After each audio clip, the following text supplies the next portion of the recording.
Welcome to WORxK Global News. Today's feature takes a closer look at networking mistakes that are holding you back. A guide for professionals who want to turn connections into meaningful career opportunities.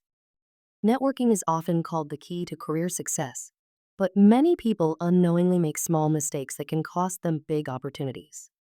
The article highlights the most common pitfalls, such as focusing on quantity instead of quality, only networking when you need something, and failing to follow up after meeting new contacts. These behaviors, while common, often make interactions feel transactional rather than genuine. The piece emphasizes that effective networking is about authenticity, value, and consistency. Building trust through genuine engagement, listening actively, and maintaining relationships regularly are essential for long-term growth.